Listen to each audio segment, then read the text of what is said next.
thank you very much for participating, braving a very busy schedule.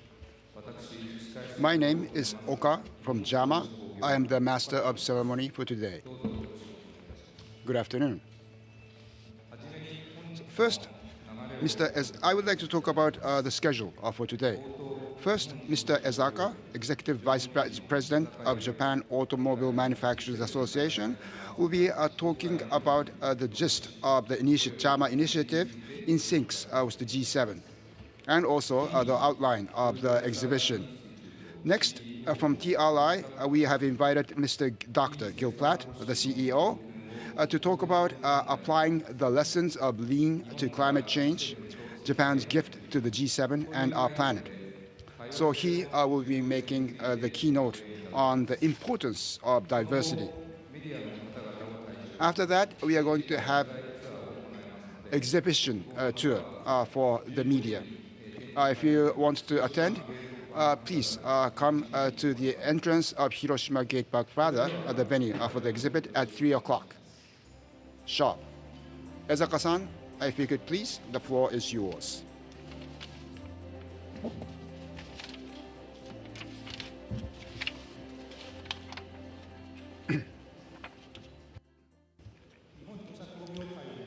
My name is Ezaka. I'm the Executive Vice President of JAMA. Good afternoon, ladies and gentlemen. So thank you for gathering, braving a very busy schedule. We are holding a keynote session for JAMA's initiatives towards carbon neutrality. Thank you very much. So I would like to talk about the objective of this event held by JAMA in sync with G7 Hiroshima Summit, the backdrop, and also outline of what is on exhibit today. As you may well know, average temperature across the globe, with some fluctuation, is continuing to go up. And this rise in the temperature is causing rise of sea level, increase of torrential rain and flood, change in the nature's ecosystem, and is posing significant food security risk. In such situation, Paris Agreement was concluded in 2015, in which there has been a commitment to contain the global temperature rise to 1.5 degrees centigrade above pre-industrial revolution day. And we will be targeting net zero emission by the second half of the century. So initiative on climate change is the most pressing and important issue for the planet. And we're going to be holding G7 summit from tomorrow. If you look at the CO2 emission of G7 member nations, it's just a quarter of the global emission. That means, carbon neutral is not just an issue for G7. It's an issue that needs to be addressed through the holistic effort of everyone in the world. If you look at the global new car sales, currently it's trending at around 80 million units. But if you look at the current car in operation, UIO, it's about 15 times that size, 1.5 billion units. In order for us to achieve carbon neutrality, it's not enough to address new cars. We need to reduce CO2 of the existing cars running around the street.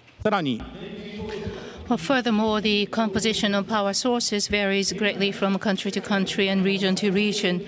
Currently, the global penetration rate of renewable energy is only about 28%, and it is said that there is about 10% or 800 million people who do not have access to electricity.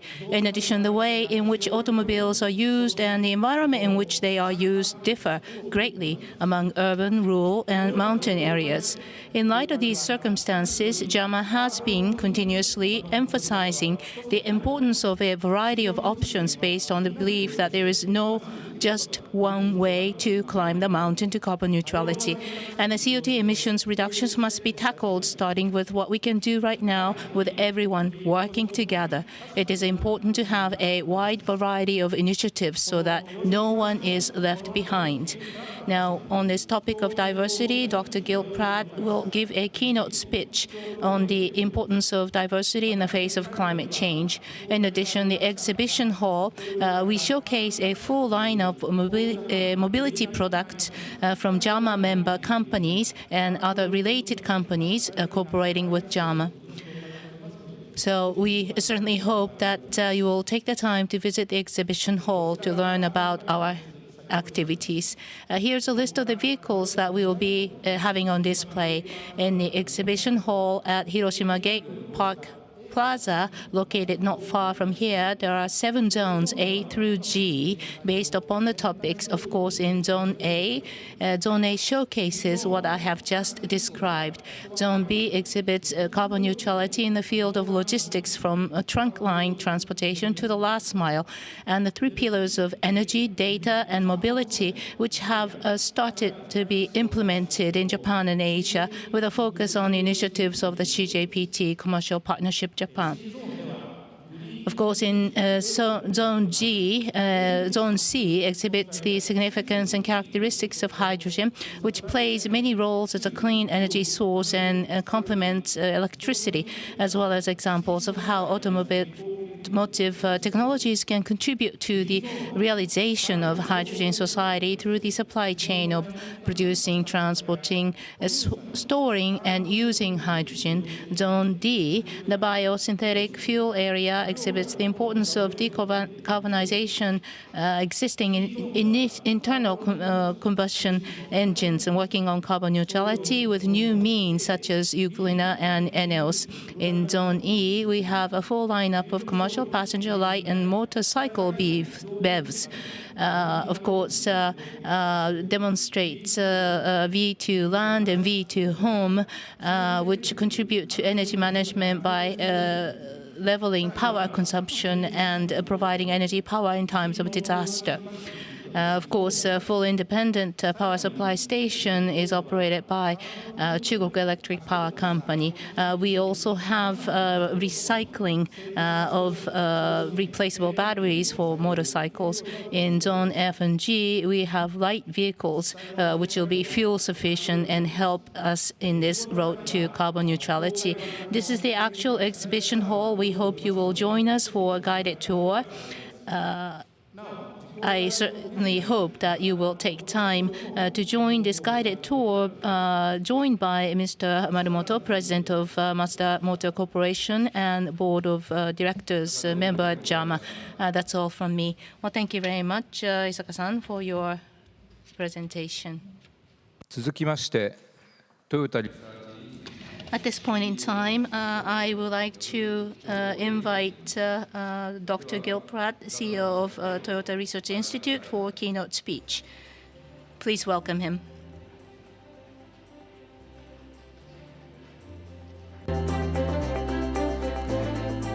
プラット博士は1900 Well, Dr. Pratt received a doctor's degree in electrical engineering and computer science from Massachusetts Institute of Technology. After that, he served at DARPA, a U.S. Defense Advanced Research Projects Agency, as a program manager in the Defense Sciences and Tactical Technology offices. Of course, in 2015, he took the Executive Technical Advisor position at TMC.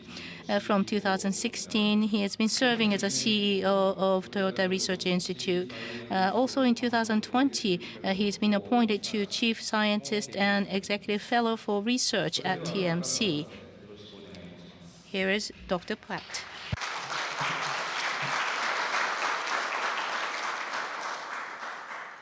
Good afternoon, everyone. Thank you very much for the opportunity to speak with you.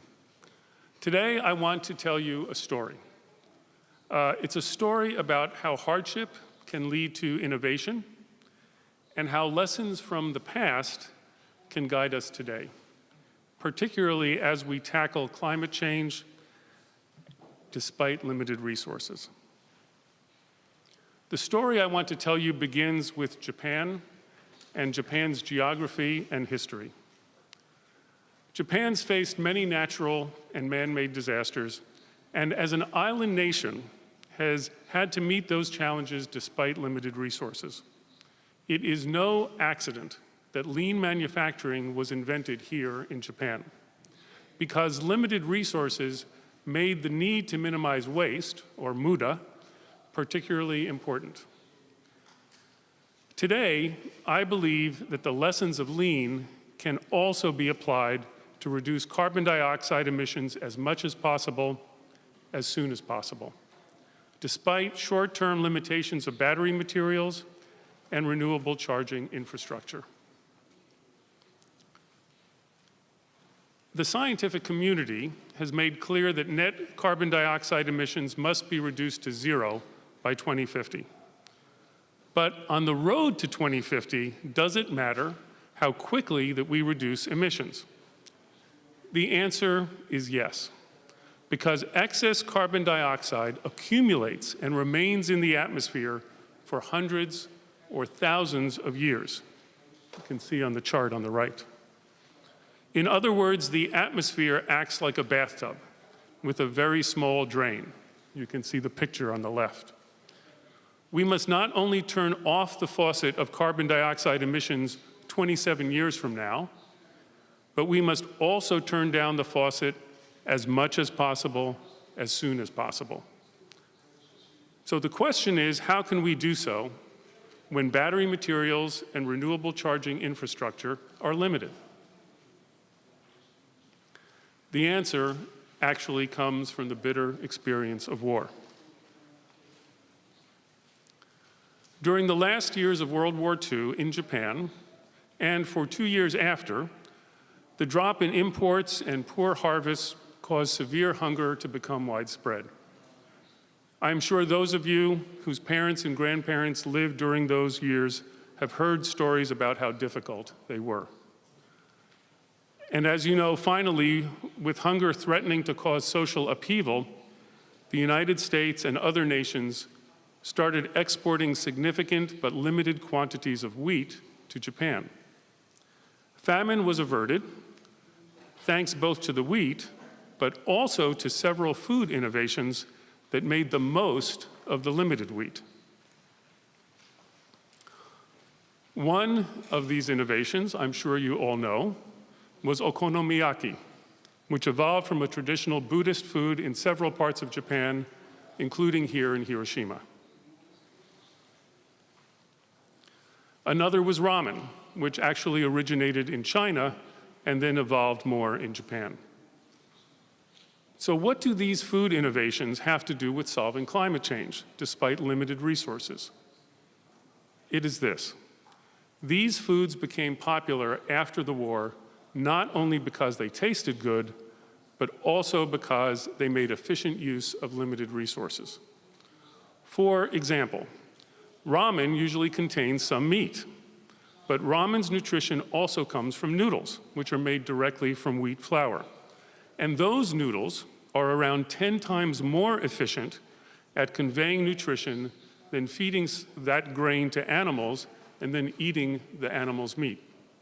So when Japan's wheat resources were limited and meat resources were even more limited after the war, it was essential to use food efficiently. Now today, in the fight against climate change, battery materials are one of two near-term limited resources that we must also use efficiently. The other near-term limited resource is renewable charging infrastructure. As this chart from the latest report of the UN Intergovernmental Panel on Climate Change, the IPCC, shows, battery electric vehicles cannot by themselves significantly lower carbon dioxide emissions without renewable charging infrastructure. In fact, according to the IPCC, when BEVs are recharged from coal-fired power plants, they are on average worse for the climate than hybrid electric vehicles powered by gasoline. Furthermore, BEVs recharged from natural gas-fired power plants emit about the same carbon dioxide as hybrid electric vehicles fueled by compressed natural gas.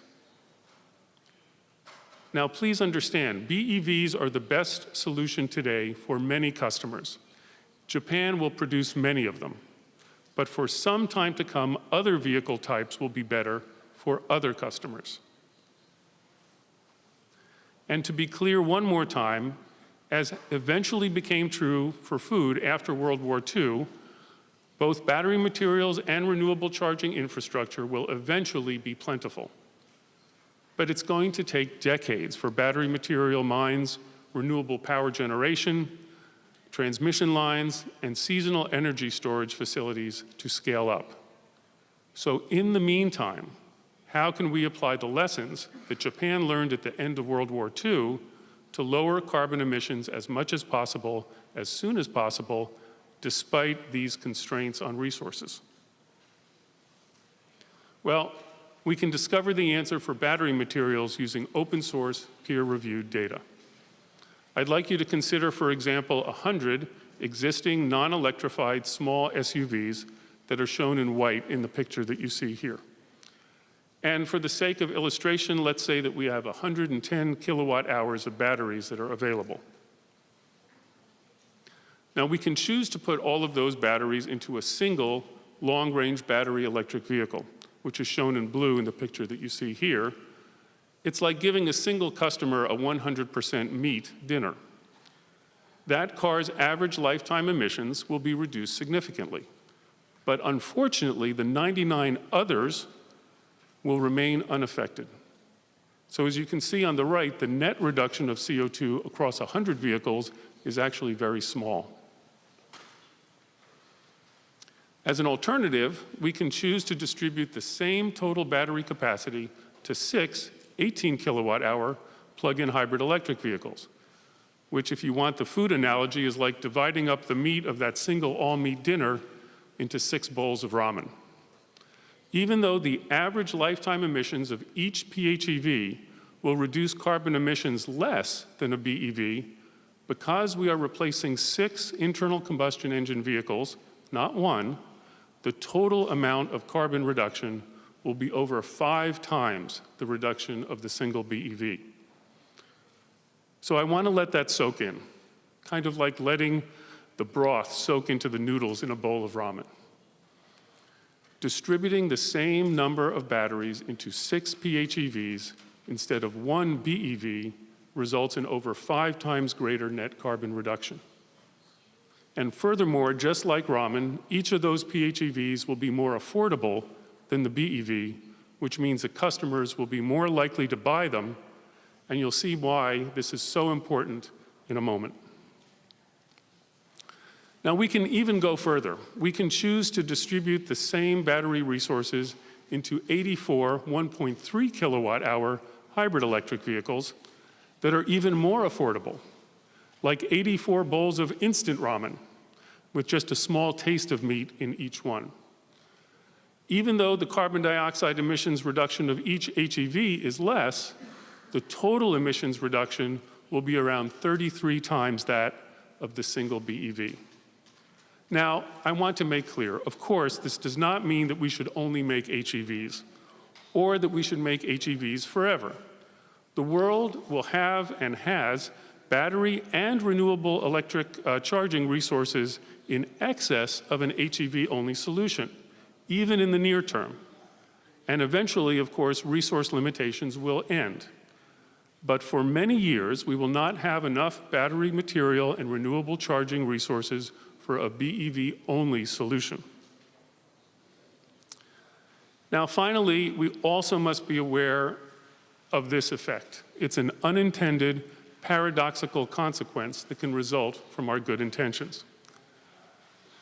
The purchase of cars is considered by economists to be elastic, because if a new car is too expensive, unavailable, or otherwise undesirable, a customer can choose to repair their old car instead of replacing it with a new car. For automobiles, a 1% increase in price usually results in a 1.2% to 1.5% drop in demand. Now, this phenomenon is most obvious in Cuba, but it was also seen in the US, you can see the chart on the right, during the pandemic and the semiconductor supply shortage, when the average age of cars rose to over 12 years. And that's the average age. If policymakers over-constrain the types of powertrains that customers are allowed to buy, and battery costs or lagging recharging infrastructure makes purchasing a new vehicle unattractive, customers will hold onto their older vehicles for longer and add excess CO2 to the atmospheric bathtub. And as we saw before, that CO2 will remain in the atmosphere for a very long time.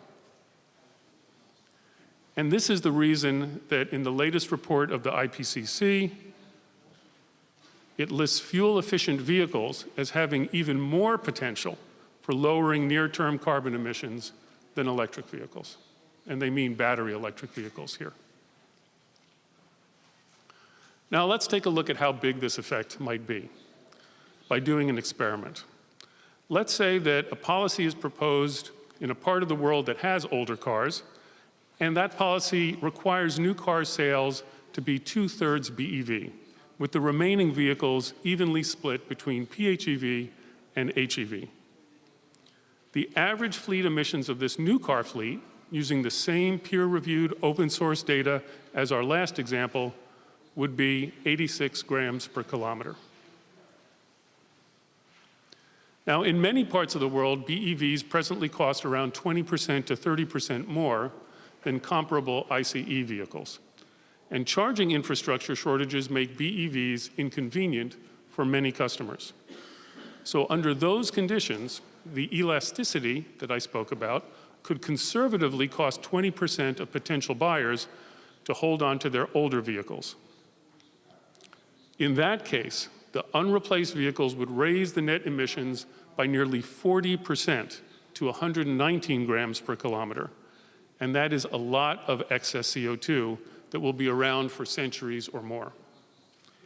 And this is actually an underestimate of the problem, because the ICE cars that would be kept on the road would tend to be older cars with even more CO2 emissions, not the average internal combustion engine vehicles that we are assuming here. If instead of the policy that I just outlined, imagine the customers for whom BEVs are a poor solution were allowed to replace their old ICEs with new HEVs or PHEVs. In that case, the average fleet emissions would drop to 94 grams per kilometer, which is only 10% more than in the original desired policy. And it's around 1/4 of that paradoxical harm that's caused by the over-constrained policy.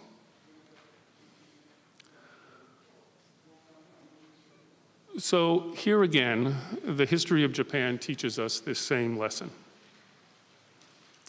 When wheat imports to Japan began after World War II, policymakers from the US and Japan tried the command and control method, strongly promoting the consumption of a US diet, a diet of bread, of milk, and beef. And as you can see in this picture, they even claimed falsely that children eating bread would become smarter than children that ate rice. You can see from the faces of the children in this picture that the children were not convinced. Now, luckily, innovators in Japan understood that diverse circumstances call for diverse solutions. And what is good for one part of the world is not best for all parts of the world. Paying attention to local needs, the innovators turned imported wheat not only into bread, but also into more locally desired foods like okonomiyaki and ramen. Instead of limiting customer choice, those innovators focused on the real goal, averting hunger, and offered a diverse portfolio of products that customers preferred and that efficiently utilized limited resources. And as I'm sure many of you know, years later, Momofuku Ando went further and transformed ramen into an instant, low-cost food for many people around the world who face resource constraints. My message today is simply that we should heed these lessons from Japan's past. As hunger was the enemy then, not a particular food, carbon dioxide is the enemy now, not a particular powertrain. Instead of limiting what powertrains customers can buy, we should regulate the full life cycle amount of carbon dioxide that's emitted and give customers the flexibility to contribute the most that they can to minimize emissions, no matter their circumstances. For some customers, the best choice will be a zero-emission vehicle. And as you can see in this chart here, Japanese manufacturers will be making millions of ZEVs. For other customers, in keeping with the lessons from the past, Japanese manufacturers will also provide the best way for them to reduce carbon emissions as much as possible, as soon as possible. Giving every customer this ability will not only ensure that no one is left behind, but it will also result in the largest possible net carbon emissions reduction. So, in summary, let me just say that here, as we stand in Hiroshima, we know that war and climate change are the greatest threats to human civilization. Thanks to the lessons from the past, we know that despite resource limitations, we actually can make the future bright. And I hope that you will join me in helping the world to understand the Japanese way of doing so. Thank you.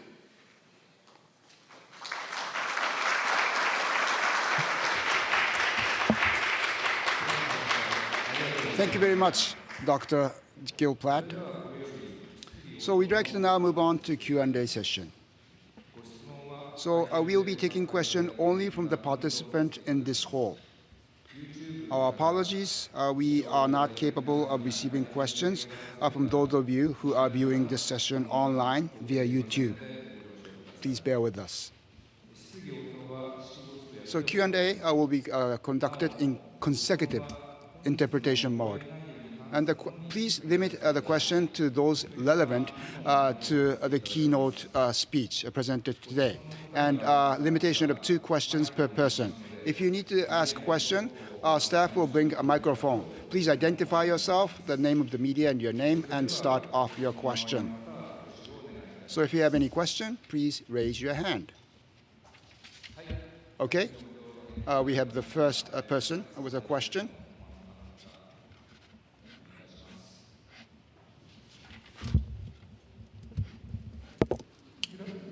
博士、基調講演ありがとうございました。一つ教えていただきたいことがございます。トヨタ自動車の場合は今マルチパスウェイということで EV だけではなしに先ほどお話しいただきましたプラグインハイブリッドとかいろんな選択肢を持ちながら活動されています。ただなかなか今グローバルでの EV 化の動きというのはですね、なかなか止まられるものではないというふうに思っております。で先ほど博士が言われましたように原材料の問題、インフラの問題、いろいろその EV 化に向けては課題があろうかと思います。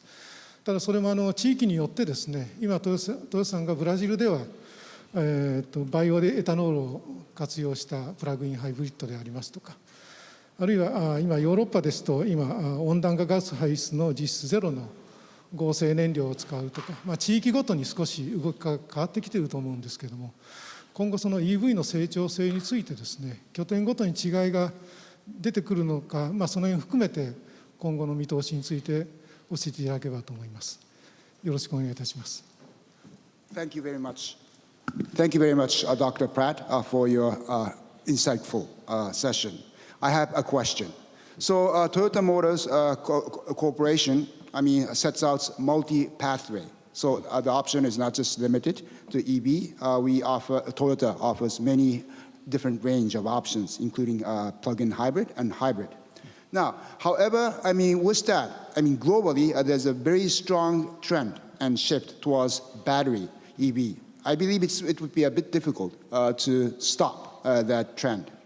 And I know, battery EV has a lot of issues, like the raw material shortage, immature infrastructure, and different region has different options. For instance, in Brazil, Toyota, I believe, offers PHEV, which is driven by bioethanol. And also in Europe, you came up with a vehicle using synthetic fuel, which has practically zero greenhouse gas emission. So different region, different options, and different trend. So how do you see the growth trend of EV given that backdrop? Do you see a difference in the pace of drive toward battery EV between different regions in the world? What would be your outlook? Thank you.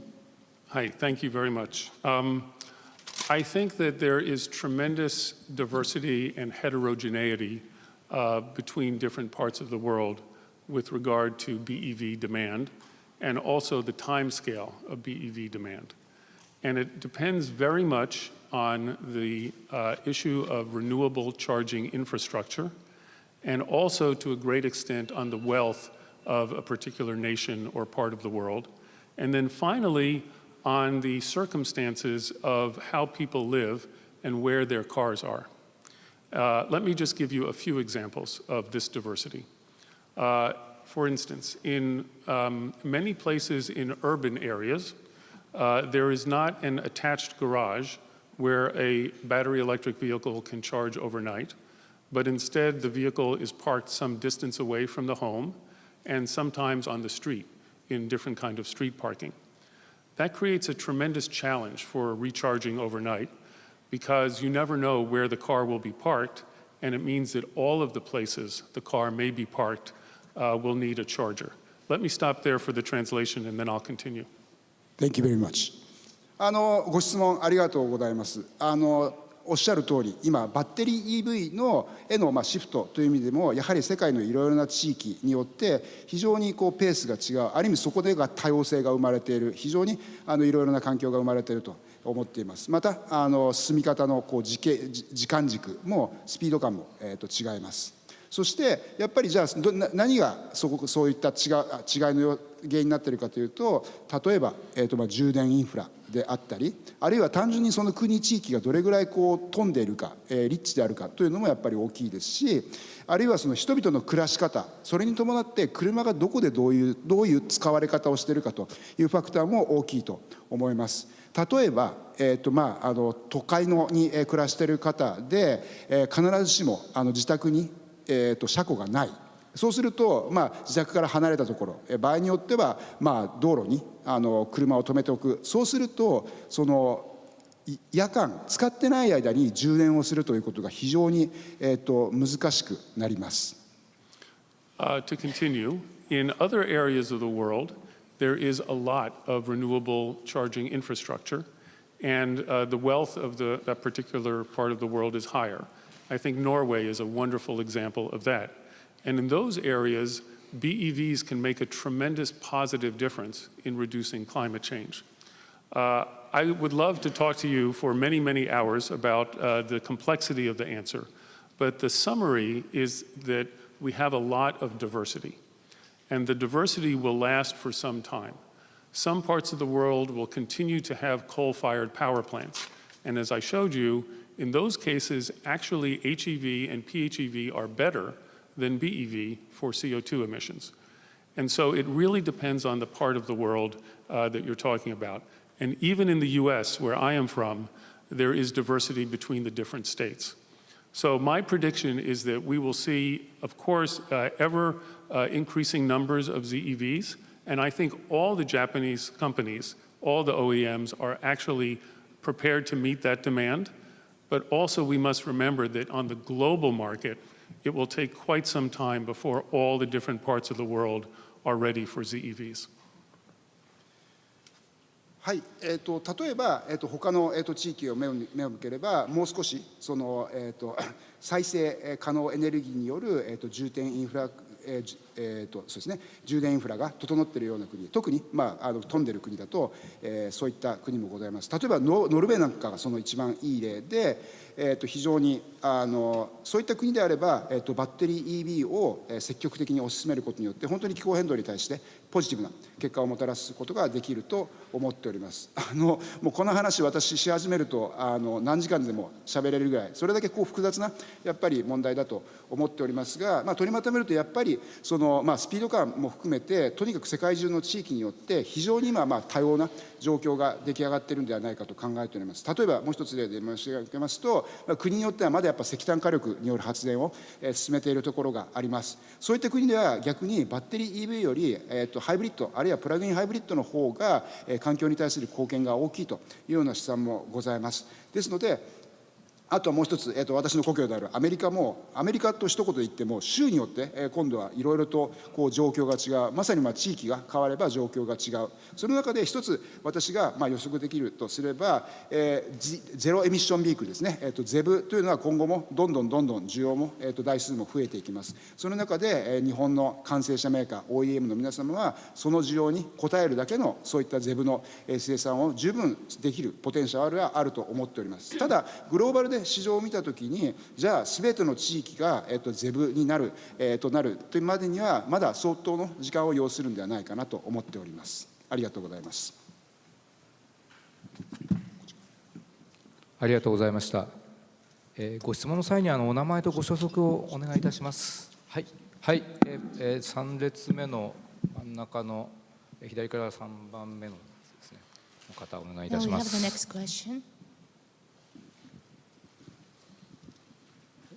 産経新聞の井上と申します。よろしくお願いします。This is Inoue of Sankei newspaper. Thank you very much for the opportunity to ask a question. ギル・プラット博士に伺います。全国の世界のですね、トップが集まる G7 サミットに合わせてカーボンニュートラルを発信することの重要性と意義についてお考えをお願いします。My question goes to Dr. Pratt. Will you please elaborate on your assessment of this importance of extending this carbon neutrality message on the venue of the G7, which is where the world leaders gather? Thank you for the question. I think that the issue of peace and the issue of carbon neutrality is actually a very similar issue. It is an issue of thinking globally and feeling empathy for other people.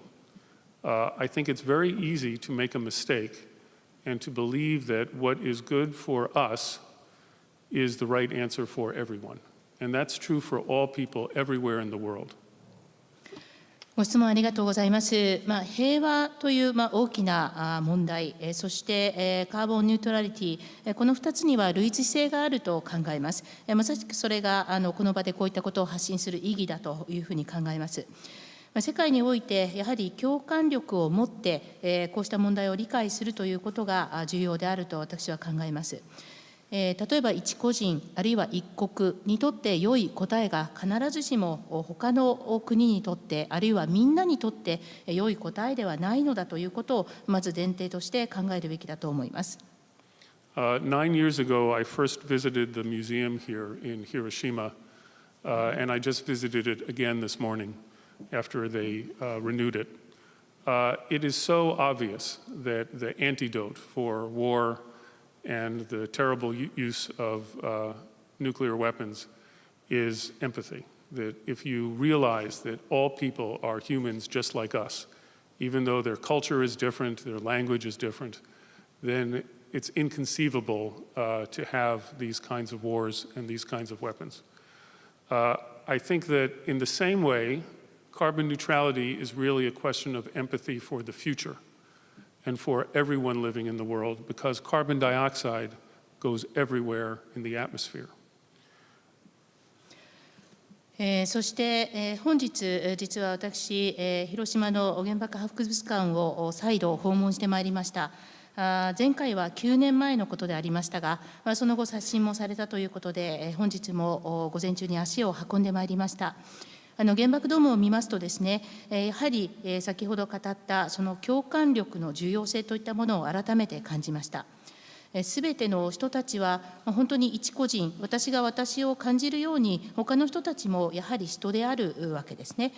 そして文化や言語は違っていても人は人である、ここに行き着くのだと思います。そうしたことを考えるとき、ような核兵器を使うといった手法は許されてはいけないものだと改めて痛感いたしました。カーボンニュートラリティにおきましては、やはり同じこの共感力といったものを求める問題であると思います。未来に対してこの CO2 が増え続けたらどんな未来になってしまうのかということに対して皆が共感力を持って考えるべき話題だと思います。And so to finish my answer, the the G7, to answer your question, has a responsibility with regard to peace to think about not just the G7, but about the whole world, and they are doing that. And I think in the same way, they have a responsibility to think about not just their own countries, but the circumstance of everyone in the world with regard to carbon neutrality. And in the same way that imposing one culture on another is what leads to war, I think we have to not impose a solution that's good for one country on other countries with regard to carbon neutrality. Thank you. そして少しまとめの発言となりますけれども、この G7 の場においては、各国のリーダーが強調しながらですね、世界にとって平和をもたらすにはどうしたらいいか、世界の全体のための議論をしているというのがこの G7 の場であると思います。やはり一国のための利益ではなく、世界全体のための利益を考える、この同じことがカーボンニュートラリティに対してもなされるべきであると思います。例えば戦争の例で言いますと、一国の文化や考え方を他国にまで強制をすることで戦争に至る事例があります。カーボンニュートラリティもこの点に学び、一つの国のソリューションを他の国に押し付けることなく、全体がこの共感力を持って、この全体としてどのようにしたらよいかを考えるべき話題であると考えます。はい、ありがとうございました。続いて他のご質問いかがでしょうか。Any more はい、 question? 一番前前列の真ん中の方お願いいたし We ま have す。 another gentleman with a question. はい、池田直人と申します。今共感という言葉が出てきて、今回 G7 という背景を踏まえて、非常に説得力のあるお話だったと思います。ただこの今カーボンニュートラリティに対するいろんなアプローチの中で、明らかに対立が起きている。で豊田社長が対立ではなくということを常におっしゃってるんですが、現実的にはやはり EV 以外を認めるべきではないという人たちに対してマルチパスウェイという、この2つがもしかすると分断を生むかもしれない。でこれに対してギルさん自身もこういう講演を随分何回も繰り返してこられたと思うんですが、その中で得た感触であるとか、これから先まだ何か次やっていかれる方法があるのか、その分断を防いで、さっきの共感に戻っていかれる、共感につないでいかれるやり方っていうのは何かあるのかということについて何かご意見があればぜひお聞かせ願いたいと思います。Thank you for the keynote session. My name is Naoto Ikeda. So you talked about empathy in your reply to the previous question and in the context of G7. That was a very convincing reply for me. Thank you. And you talk about many different approach, pathway for achieving carbon neutrality. It seems right now there are a bit of a conflict between different pathways. So Mr. Akio Toyoda, the president, always mentioned there should not be any such conflict. But there are people who believes the EV is the only path and do not want to, accept other pathway. And that's sort of causing, how should I say, segregation or division. Now, and so you've been, making this type of speech or lecture quite a number of times. So what's your impression from the feedback that you're receiving from people? Is there any approach, a next step that you can take to really change this situation, prevent any division or conflict, and bring ourselves back to the path of empathy? So if there's any such approach, if you could enlighten us, I would be very thankful. Thank you. Thank you very much. I think that the world is changing and opinions are changing. 世界は変わりつつあります。その中でいろんな方の意見も変わってきているのかなと思います。And I will just give you a few examples. When I gave a talk before this one at World Economic Forum in Davos, at the beginning of the talk, almost everyone felt that battery electric vehicles are the only answer. 例えばですね、この前に、私が講演したのが、ダボスでの、世界経済フォーラムだったんですけど、その時はですね、最初私がこんな話をすると、もうそこにいた会場の皆さんほとんど全てが、いやもうバッテリー EV 以外に道はないだろうという感じでございました。But the moderator of the session decided by herself to do an informal poll by hands of how many people think that BEVs are still the right answer and how many people believe in multi-pathway.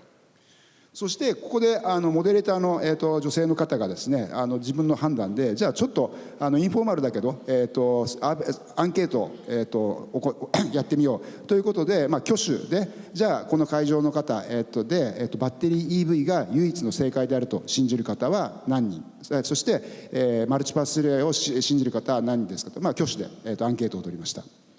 And the result was that 50% of the people had changed their minds. 講演の後だったんですけど結果として、半分ぐらいの方が意識が変わりました。Now, I should be clear, what convinced them was not me. What convinced them was the facts. 私がその半分の方々を説得したわけではありません。事実が彼らを説得したんだと思います。So, for example, many people hear a very simplistic idea of which vehicle is best for carbon neutrality. And they hear something like BEV is always better than ICE, even if the power generation has high carbon intensity. 例えば、非常に物事をシンプルに捉える方の中にはもうとにかくカーボンニュートラリティの最善の解はバッテリー EV という車両であるビークルであると。その中で、バッテリー EV は、常に、内燃機関車に、優越する。例えばたまたまその国でまだまだその発電が、カーボンニュートラルでない形で行われたとしてもやっぱりそういうふうに考える人たちがいます。But it's a bit of an unfair comparison because actually the comparison is not between ICE and BEV, but rather HEV and BEV, or maybe PHEV and BEV. まずその比較っていうのが少しフェアじゃないなと思います。従来型の内燃機関車とバッテリー EV を比べるんじゃなくてあくまでも比較の対象はプラグインハイブリッドでありハイブリッドだと思います。And as I showed you in the charts here, depending on the part of the world, sometimes HEV is a better answer, sometimes PHEV is even better answer, and sometimes BEV is the right answer. そして、すみません。Excuse me、ありがとうございます。そして私のプレゼンのチャートの中でもお見せしましたけど地域によってはHEV がやっぱり最適解というところもありますし PHEV であればさらに良い解決策になるかもしれません。で地域によってはバッテリー EV が最適解というところも当然あると思います。Thank you. And certainly the PHEV and the HEV use the limited resources much more efficiently to lower CO2 than the BEV. そしてプレゼンでお話しした通り PHEV、プラグインハイブリッドの方がバッテリー EV に比べて特にその使える資源が限られている中より効率にカーボンニュートラルを施行することができます。So to summarize, I think what is happening is that the world is understanding that the first view of electric vehicles, of BEVs, was too naive, and that when they see the facts, they realize a slightly more sophisticated view is necessary, and that is the multi-pathway approach. ちょっと答えをまとめさせていただきますが今何が起こっているかというと世界がやっと理解を深めつつある、要は最初はバッテリー EV のみが、唯一の解決策だといろいろ考えるとちょっとそれは現実的じゃないよねということが見え始めている。その状況は複雑でより複雑なソリューションが求められるこういったことに世界が気づき始めている。だからマルチパルス制だということが理解され始めてきているのではないかと思います。はい、ありがとうございました。次のご質問いかがでしょうか。And we're ready for the next question.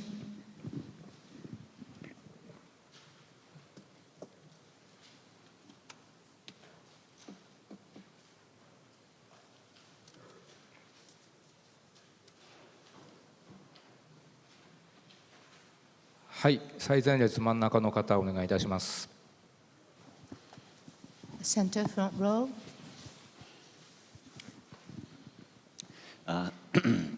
Hello, Hans Grimmel from Automotive News. Thanks for your talk today. Your talk has focused a lot about the benefits of relying on some hybrid power in the short term, especially when we have this lithium shortage that's causing problems and bottlenecks. But long term, how do you see hybrids having a long-term role in carbon neutrality through, let's say, 2050, when everybody's targeting to be that have their operations carbon neutral? What will hybrids look like in 2050? Will they be needed at all? Do you see a sunset eventually for hybrids? 質問をさせていただきます。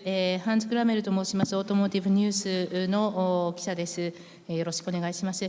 ハイブリッドについて今いろいろとお話をいただきました。また全容についてもお話をいただきましたが、材料不足というお話がありました。リチウムなど不足しているこの現状を鑑み、そして2050年までのですね、少し長い目で見たときに、このカーボンニュートラリティに向けていろいろな人たちが努力をする中で、このハイブリッドの位置づけというのはどのように変わっていくでしょうか。お話しいただけると幸いです。Thank you very much for the question. I think the honest answer is I don't know. And the reason I don't know is that it's very difficult to predict the future beyond a certain number of years. 正直申しまして、私は答えを持ち合わせていません。2050年と言いますと、だいぶ先のことです。向こう数年というのではなくて、もっと先のビジョンとなりますと、いろいろな不確定要素があり、その答えは見えていないというのが正直なところです。So let me kind of give you an example. We don't really know what the practicality of, of synthetic fuels or low carbon fuels will be in the future. 例えば、シンセティック燃料あるいはこの CO2 の排出量の少ない燃料、そういったものが実際の用途においてどれぐらい実用性を持ってくるかということがまず一つ見えていません。Presently, because of the lower energy efficiency of producing synthetic fuels or e-fuels, the cost is too high and the scale is too low. 現状を見るとですね、こうしたシンセティック燃料あるいはいわゆる e フュールと言われるものに関しては非常にその生産コストが高く、またたくさん生産していないという意味においてスケールメリットが生かされていません。However, we don't know what the situation will be in the further future, 2050, like you say. Perhaps the cost of renewable energy will be so low that, in fact, producing e-fuel or synthetic fuel will both be able to be done at low cost and at scale, in which case it's not at all clear what the right kind of powertrain is for the future. しかしながら2050年となればですね、もしかしたらその頃には再エネのこうしたその電力発電のですねコストが低くなり、シンセティック燃料や e フュールと言われるもののコスト削減がなされ、スケールも大きくなり、よってそのことによる最適化されたパワートレインの在り方といったものが生まれ出てくるかもしれません。And so I think it's important to understand that we don't have to make decisions too early. There is very little cost to actually maintaining flexibility for the future. And the idea of diversity is good not only so that we have diverse solutions for diverse customers, but also because diversity helps us deal with an uncertain future. If we don't know the best answer for the far future, like 2050, the answer is to keep our options open. Of course, we will make many, many millions of BEVs in the meantime, and we will address the market to whatever ability it has to absorb BEVs. But it doesn't mean that we have to close off the other options while we're not sure of the practicality, the cost, the scale of other kinds of fuels that might be used. Thank you. 大事なことはですね、早く決めすぎないことだと思います。つまり、いろいろなオプションをまだオープンにしておく、その柔軟性を保つということのコストはあまり高くないわけですね。ですので、その多様性を見て、そして柔軟に対応できるためのオプションをまだ閉じずに置くということが大事であるというふうに思います。多様性を持つことによって多様なお客様のニーズをしっかりと需要としてお答えすることができますし、それから将来的にまだ不確定な先ほど申し上げたような要素がどのように展開してきてもそれに対応することができるというふうに思います。オプションをオープンにしておくこと、これが非常に重要です。もちろん一方で歩みを止めるわけではありませんので、ウェブ生産に関しても何百万台と作っていくことになると思います。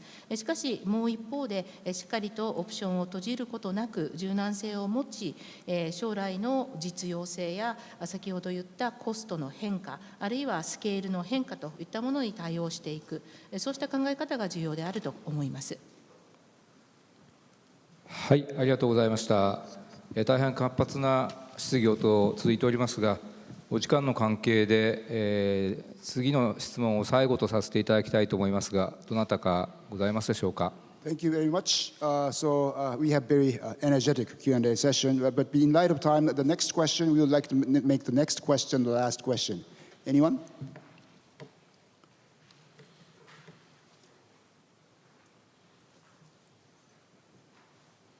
いかがでございましょうか。はい、前から2番目の女性の方をお願いいたします。Lady was a question.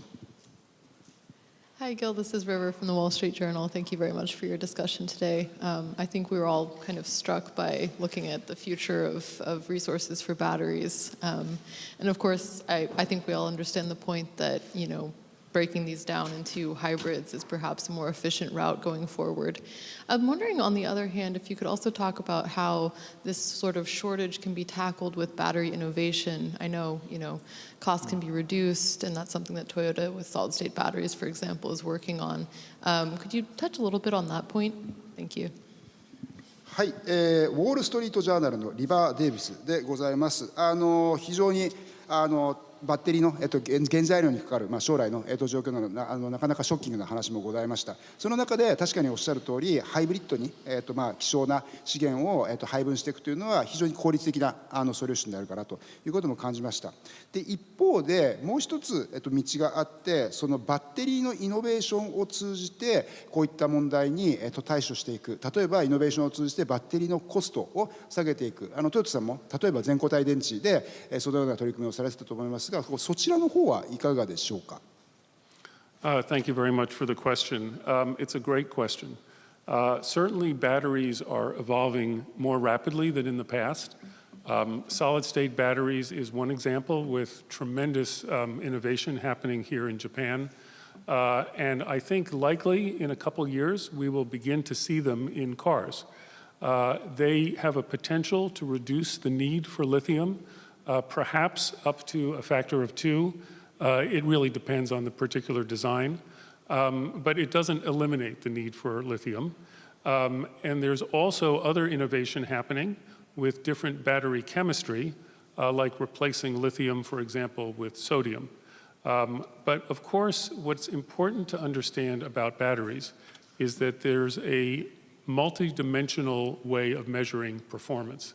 It's not only one dimension, like what is their energy density, there's what's their power density, what is their cost, what is their durability, what is the ability to recycle, what are the limits on materials, and on and on and on. And so it's very important for all the media, when evaluating battery innovation, to ask the question about how about all of the other metrics of performance, and is there a trade-off of one versus the other? I'm sorry to speak so long, but I'll just finish. As an example, sodium as a replacement for lithium, extremely attractive, but because it's a larger molecule or a larger element than lithium is, its energy density is not as high. And so it may make more sense for stationary applications, while lithium is still used for mobile applications like cars. We don't know. A lot of innovation, a lot of research is going on all of these things, and I think that has a potential for making a breakthrough that will help. But again, we're not sure. So again, the answer to uncertainty is diversity. And so diversity is not only good to address diverse needs, it's also good to address the uncertain future. It's what nature does. If you look outside all the different plants, there's not only one kind of plant. There's millions of different kinds of plants, each of which is exploring possible success in the future, which is uncertain. Same idea. はい、素晴らしい質問をいただきましてありがとうございます。確かにバッテリーにおける進化というのも過去と比べてもかなり早まってきているなと感じております。全固体電池も非常にこれ日本で初の非常に大きなイノベーションだと思っておりますし、実際2、3年すれば実際に車に搭載されるんじゃないかなと思っております。設計にもよるんですけど、全固体ですとリチウムの使用量が多分普通の今のバッテリーと比べて半分ぐらいになると。ただそれでもやっぱりリチウムのニーズっていうのはなくならないわけですよね。残ってしまうわけですよね。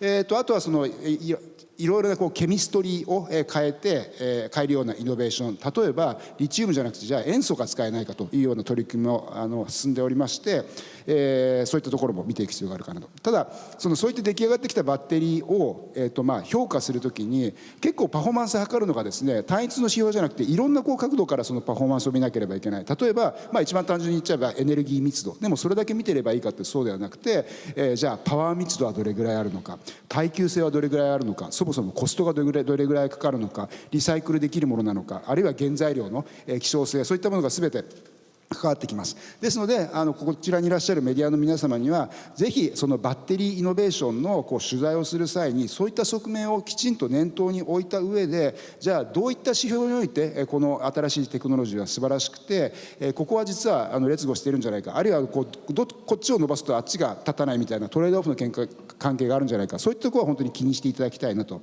思います。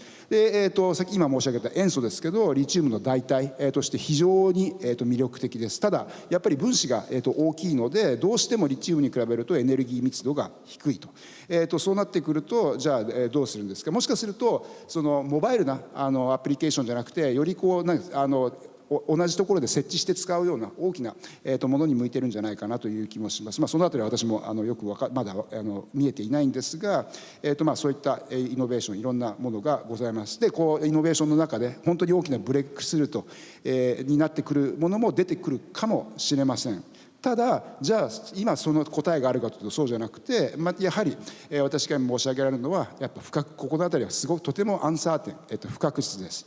先ほど申し上げましたが、じゃあ不確実性に対するソリューションといったらやっぱり多様性ということになります。ですから多様性というのはその多様なニーズに応えるというだけではなく、将来が不確実な中どっちにも行けるようにしておくという意味でも非常に有意義ではないかなと思っております。まさに自然界がそうなってますよね。植物、たった一種類の植物がそこら中に生えているわけではなくて、もう何百何千何万といった種類の植物が共存しております。その中でそれぞれが不確実な未来に向けて生き残りをかけていると、それと同じような状況なんじゃないかなと私は思っております。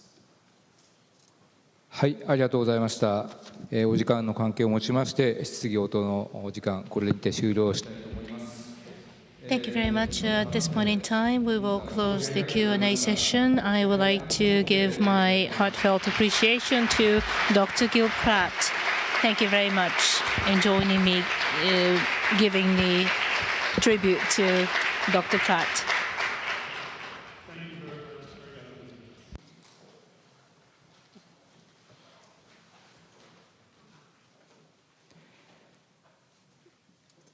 At